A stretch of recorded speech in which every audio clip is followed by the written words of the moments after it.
ये फिल्म शुरू होती है जब हमें अमेज़न जंगल के मूल निवासियों की पहली झलक मिलती है, जो जंगल में अपने कबीले के लिए फल इकट्ठा करते हुए जा रहे होते हैं।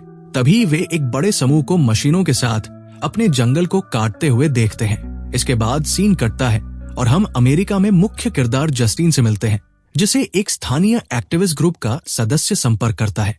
ये ग्रुप कैंपस के सफाई कर्मचारियों के लिए फुल हेल्थ केयर इंश्योरेंस की मांग को लेकर प्रदर्शन कर रहा होता है। जस्टिन को लगता है कि वो इस मुहिम में मदद करना चाहती है, इसलिए वो ग्रुप की एक मीटिंग में शामिल होती है, जहां उसकी मुलाकात ग्रुप लीडर एलेजांद्रो से होती है। वो ग्रुप को अमेज़न रेन फॉरेस्ट जाने का प्रस्ताव देता है ताकि वहां के एक प्राचीन जनजाति को जंगल की कटाई से बचाया जा सके।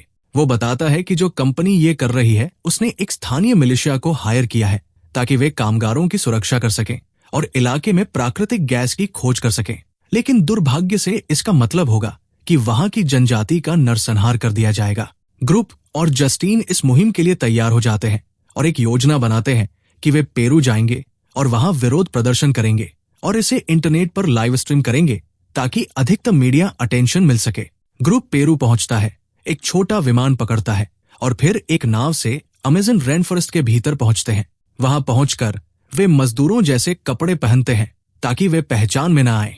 ग्रुप मास्क पहनता है और सैटेलाइट के जरिए लाइव स्ट्रीम शुरू करता है। वे एक विस्फोटक उपकरण से कुछ मशीनें नष्ट कर देते हैं, जिससे मिलिशिया का ध्यान उन पर जाता है। वे खुद को पेड़ों और उपकरणों से चेन से बांध लेते हैं, लेकिन इस अफरातफरी में जस्टिन को पता चलता है कि जो लॉक उसे दिया गया था वो नकली है और वो खुद को चेन से नहीं बांध सकती।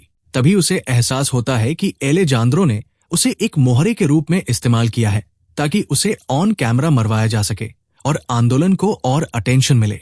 मिलिशिया उसे जमीन पर गिरा देती है, सिर पर बंदूक तानी जाती है और ट्रिगर दबाने ही वाले होते हैं। तभी उन्हें एक कॉल आता है कि उसे मत मारो। इसके बाद ग्रुप को गिरफ्तार कर लिया जाता है और पास के एक छोटे विमान में बैठाकर वहां से ले जाया जाता है। लेकिन फिर ऑफिसर को रिश्वत दी जाती है और उन्हें छोड़ दिया जाता है। विमान में वे सब खुश होकर अपने मिशन की कामयाबी का जश्न मना रहे होते हैं, लेकिन जस्टिन नहीं, क्योंकि अभी उसके सिर पर बंदूक रखी गई थी। तभी विमान के इंजन में आग लग जाती है।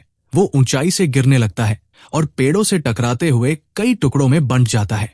कई लोग विमान के पिछले हिस्से से बाहर गिरकर मर जाते हैं। विमान जमीन पर क्रैश लैंड करता है, जिससे दोनों पायलट और कुछ यात्री मारे जाते हैं। वे एक अनजान इलाके में फंस जाते हैं जहां किसी को रास्ता नहीं पता होता। बचे हुए लोग जल्दी ही ये चाहेंगे कि काश वे भी उसी दुर्घटना में मर गए होते। एक घबराया हुआ यात्री घूमते घूमते विमान के चल रहे प्रोपेलर में जा गिरता है और उसका सिर कटकर तुरंत मौत हो जाती है। एक और व्यक्ति जो विमान से बाहर गिरा था लेकिन पेड़ों में फंस गया था, अचानक जमीन पर गिरता है और मर जाता है। चारों ओर सिर्फ मौत, तबाही और निराशा फैली होती है। एलेजांद्रो की गर्लफ्रेंड कहती है कि उसे झाड़ियों में कुछ लोग दिखाई दे रहे हैं और तभी उसे एक भाला गर्दन के पार कर जाता है। फिर दूसरा उसके दिमाग में जा घुसता है।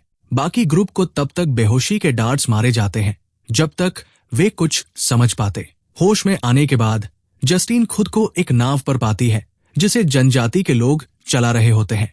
उन्हें किनारे लाया जाता है जहां गांव के लोग उन पर झपटते हैं, उनके बाल खींचते हैं और चेहरा छूते हैं। तभी उन्हें ये एहसास होता है कि वे कितने खतरनाक हालात में हैं जब वे चारों ओर मानव अवशेषों को लकड़ी की कीलों पर टंगा हुआ देखते हैं।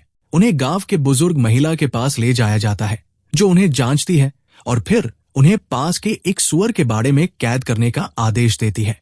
कैद में डालने के बाद जब ग्रुप लड़ रहा होता है तो वे महसूस करते हैं कि उनका एक सदस्य जोनाह वहां नहीं है।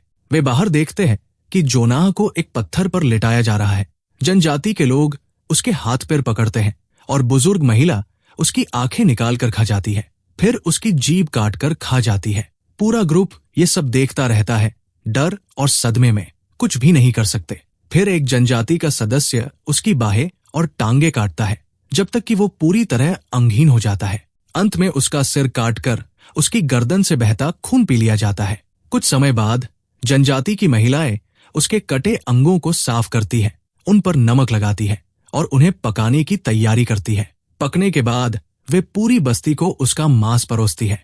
बचे हुए लोग अब भय से थरथर कांप रहे होते हैं, सोचते हैं कि अगला शिकार कौन होगा। तभी एलेजांद्रो कहता है कि मिलिशिया और बुलडोजर 3 दिन में वापस आएंगे, जिससे ये जाहिर होता है कि उन्होंने कुछ भी नहीं रोका। सारी योजना केवल पैसा कमाने और उसके एक्टिविस्ट ग्रुप को प्रचार दिलाने की थी। अब सबको बेवजह बेहद दर्दनाक मौत मिलने वाली है। जस्टीन और 2 अन्य महिलाओं को पिंजरे से बाहर निकाला जाता है।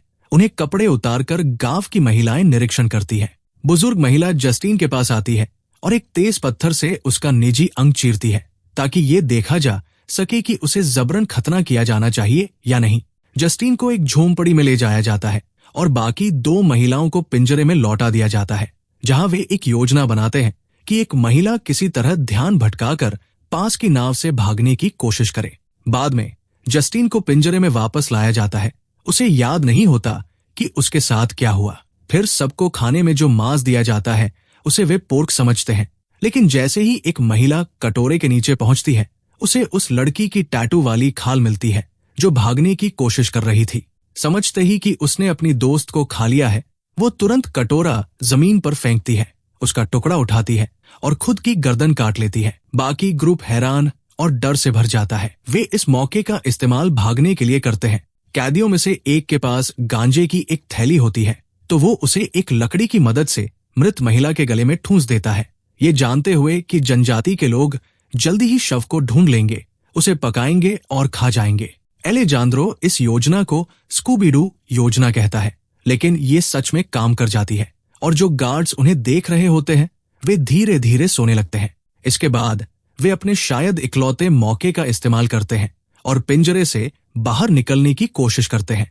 एलेजांद्रो शायद ये जानते हुए कि बाकी ग्रुप उसे बाहर निकलने में मदद नहीं करेगा, क्योंकि वे जानते हैं उसने क्या किया, लार्स को तब मार गिराता है जब वो बाहर निकलने की कोशिश कर रहा होता है। वो बाकी लोगों से कहता है कि वे उसे नहीं खाएंगे, अगर कोई और खाने के लिए मिल गया। अब कुछ नहीं किया जा सकता। जस्टीन और दूसरा सर्वाइवर डैनियल जंगल की ओर भाग जाते हैं। कुछ समय बाद लार्स होश में आता है और खुद को 2 जनजातियों के आदमियों से घिरा पाता है। गांजा खिलाने की योजना भले उसकी रही हो, लेकिन अब ये योजना शायद ज्यादा ही असरदार साबित हुई है। अब उन पर भूख सवार हो चुकी है और वे उसे जिंदा ही खाने की कोशिश करते हैं। उसकी दोनों बाहें काट खाई जाती है। वो भागने की कोशिश करता है, लेकिन जनजातियों के भूखे लोगों द्वारा पकड़ लिया जाता है, जमीन पर गिराया जाता है और फिर खा लिया जाता है। जस्टीन और डैनियल की ओर लौटते हैं। वे विमान के मलबे तक पहुंचते हैं, इस उम्मीद में कि शायद उन्हें जीपीएस मिल जाए, लेकिन इसके बदले वे वहां सभी मृत यात्रियों को भाले में गढ़ा हुआ पाते हैं, जैसे वे व्लाद द इम्पेलर के शिकार हों।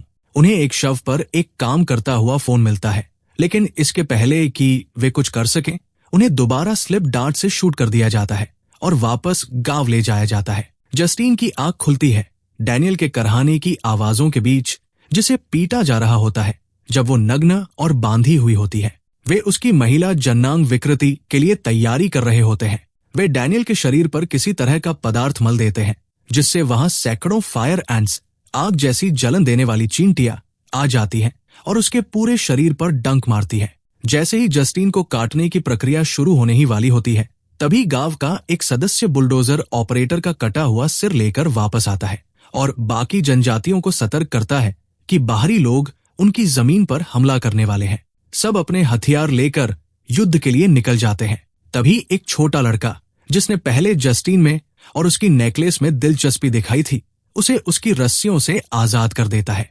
वो डैनियल का फोन ले लेती है और लड़का डैनियल का गला काट देता है ताकि उसे उसकी पीड़ा से मुक्त किया जा सके, जैसा कि डैनियल बार बार मरने की गुजारिश कर रहा था। जब जस्टीन वहां से जाने लगती है, एलेजांद्रो उससे मदद की भीख मांगता है, उसे छोड़कर मत जाने की मिन्नत करता है। जस्टीन रुकती है, एक बार पीछे मुड़कर उसे देखती है और फिर दूसरी ओर मुड़ जाती है, उसे उसकी निश्चित दर्दनाक मौत के लिए छोड़ देती है। जैसे ही जस्टीन जंगल से भाग रही होती है, वो गलती से युद्ध के मैदान में पहुंच जाती है, जहां लड़ाई खत्म हो चुकी होती है और पूरी जनजाति मारी जा चुकी होती है।